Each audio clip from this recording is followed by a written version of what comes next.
So, Paddy, Yeah, why haven't Everton signed more players? And listen, to put a serious point on this, it looks very, very unlikely that Everton are going to add anybody else to that travelling party for the tour to the United States. Unless something happens very, very quickly at this point, the only 3 new players in that squad are going to be Alcaraz, if you can call him a new player, and Tieno Barry, and obviously Mark Travis. So, feasibly, realistically, Paddy, they're going to have 1 new outfield player.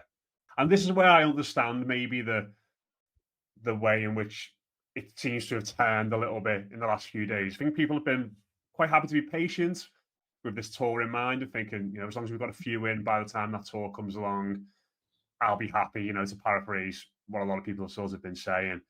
And now it's kind of crept up on us, it is here, and it does still feel pretty bare. You look at what's heading over, and it's very similar to last year's group with a couple of notable exceptions. They've also then lost a lot of players from the core group. Where maybe fans are starting to get twitchy is in seeing the gaps in the squad. The big question that I keep getting asked is, like, what's the reasoning behind the lack of business so far? And I know one person on social media had asked me, listed like 3 or 4 things and said, which one of these is it? And within those 3 or 4 things, it was lack of money, targets going elsewhere, targets waiting, and Everton doing due diligence.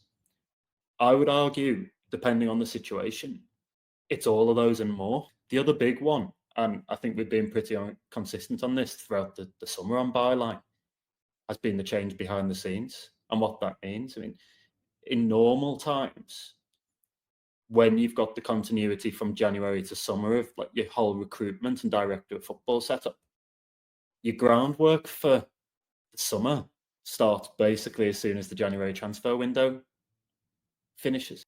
Let's go back to, say, Iliman and Jai. Everton were able to steal a march on others when it came to last summer because they'd been around that situation for so long that, and I remember Jai saying this early into his time at the club, he kind of knew how much Everton wanted him, and that was a big deal.